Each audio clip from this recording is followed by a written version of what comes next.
ஜெய ஜெய சங்கர, ஹரஹர சங்கர. மகாபரிவால் நிகழ்த்திய அற்புதங்கள் பல சமயங்களில் நம்மை உணர்ச்சி வசப்பட செய்யும், கண்களில் நீரை வர வைக்கும். அப்படிப்பட்ட ஒரு நிகழ்வை தான் இன்றைய உரையில் நாம் பார்க்க இருக்கின்றோம்.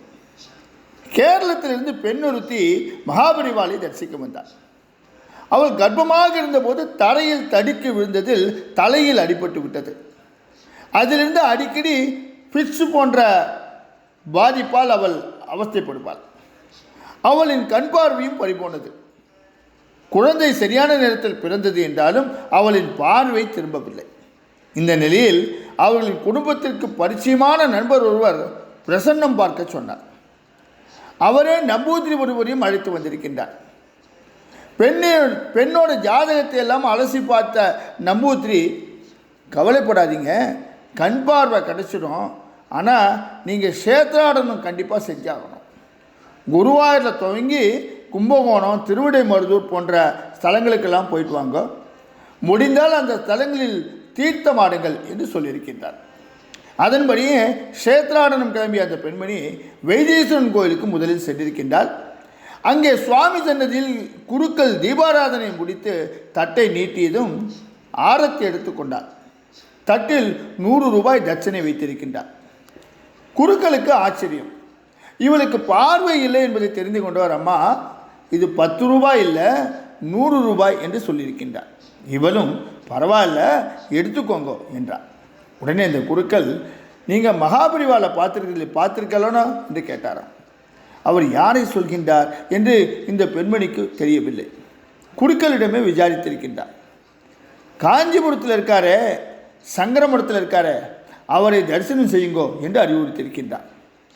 இவனும் உடனே அங்கிருந்து புறப்பட்டு சிதம்பரம் சென்று விட்டு அப்படியே காஞ்சிபுரத்துக்கு வந்திருக்கின்றார். அன்று சென்னையில் ஒரு பிரமுகர் வீட்டில் உபநயனம்.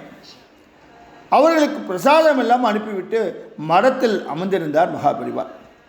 அந்த நேரம் அங்கே வந்த இந்த பெண்மணி தான் கொண்டு வந்த பழங்களை அருகில் இருந்த நாற்காலியில் வைத்துவிட்டு தனது நிலைமையை விவரித்திருக்கின்றார். வைத்தீஸ்வரன் கோயில் குருக்கள் சொன்னபடி காஞ்சி முனிவரை தரிசிக்க வந்திருக்கும் விஷயத்தையும் கண்கலங்க சொன்னார். உடனே அவளின் புருஷனை கூப்பிட்ட மகாபரிவா, என்ன தெரியுறதான்னு உங்கள் சம்சாரத்துக்கிட்ட கேளுங்கோ என்றார். அத்துடன் அருகில் இருந்த டார்ச் லைட்டை எடுத்து தன்னுடைய முகத்தில் வெளிச்சம் அடித்து கொண்டார் மகாபரிவா. அந்த நேரம் அந்த பெண், குருக்கள் சொன்ன சன்னியாசி இதோ தெரிகின்றாரே என்றால் உணர்ச்சி வசப்பட்டு சத்தமாக சொன்னார். ஆமாம், காஞ்சி தெய்வம் அவளுக்கு கருணை புரிந்தது. நம்பினார் கெடுவதில்லை. இது 4 முறை தீர்ப்பு என்று சும்மாவா சொல்லி வைத்தார்கள்? காஞ்சி மாமுனிவரின் சன்னிதானத்தில் அந்த பெண்மணிக்கு பார்வை கிடைத்தது. அவளுக்கு கண் பார்வை மீண்டும் கிடைக்க பிராப்தம் இருந்தது.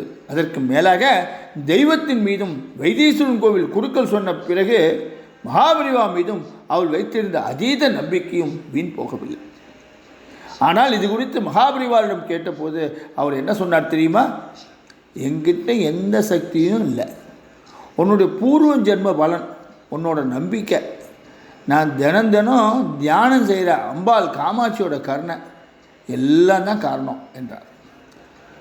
கண்கள் பணிக்க விவரித்த இந்த ஒரு அற்புதமான நிகழ்வு அந்த பெண்ணின் வாழ்க்கையில் எப்பேற்பட்ட ஒரு மாற்றத்தை ஏற்படுத்தியது.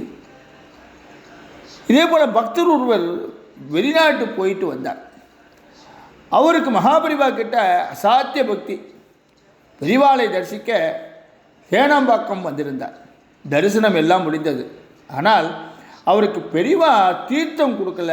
அதாவது கடல் கடந்து போயிட்டு வந்தால் தீர்த்தம் கொடுக்க முடியாதுங்கிற ஒரு ஐதீகம், அப்படிங்கிற ஒரு வருத்தம் அவருக்கு இருந்தது. பக்தருக்கு சொல்ல முடியாத வருத்தம்.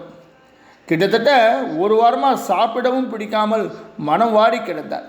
மேலும் ஒரு நல்ல காரியம், சிரார்த்தம் போன்றவற்றிலும் அவரால் கவனம் செலுத்தவே முடியவில்லை. அந்த பக்தரின் நிலை மிகவும் மோசமாக இருந்தது. அன்பர்கள் சிலரது மூலம் இந்த நிலை அவருக்கு மகாபரிவாளுக்கு தெரிய வந்தது. ஆனால் அவர் சனாதன மடத்தின் தலைமை பொறுப்பில் இருப்பவர். தனக்கு விதிக்கப்பட்ட கடமைகளிலிருந்து விலகி எதுவும் செய்ய முடியாதே, அதே நேரம் அந்த பக்தரை அப்படியே விட்டுவிடவும் முடியாது. மகாபரிவா ஒரு வழி செய்தார். மணக்கால் நாராயண சாஸ்திரிகளை அழைத்தார். அவரிடம் ஒரு தேங்காயை கொடுத்து, இதை உடச்சி எடுத்துட்டு வா, இளநீர் கொஞ்சம் கூட சிந்தாமல் கவனமாக உடைச்சி கொண்டு வா என்றார். அவரும் அப்படியே தேங்காயை உடைத்து எடுத்து வந்தார். அதை தொட்டு ஆசி வழங்கிய மகாபரிவா அந்த பக்தரை கூப்பிட்டு, இதோ தீர்த்தம், இந்த இளநீரை வாங்கிக்கோ என்றார். பக்தருக்கு அளவில்லா மகிழ்ச்சி. பெரியவா தீர்த்தம் கொடுத்துட்டார்னு பரம சந்தோஷம். ஒரு வாரம் காத்திருந்தது வீண் போகவில்லை என்று அவருக்கு திருப்தி. மகாபரிவாளுக்கோ தானும் சம்பிரதாயத்தை மீறி நேரடியாக தீர்த்தம் கொடுக்காமல் தேங்காயை உடைத்து அதன் இளநீரை தந்து பக்தரை மகிழ்வித்த நிம்மதி. ஆமாம், மகாபரிவால் எதை செய்தாலும் அதில் மற்றவர்கள் நலனே உள்ளடங்கி இருக்கும். ஜெய ஜெய சங்கர, ஹர ஹர சங்கர. ஜெய ஜெய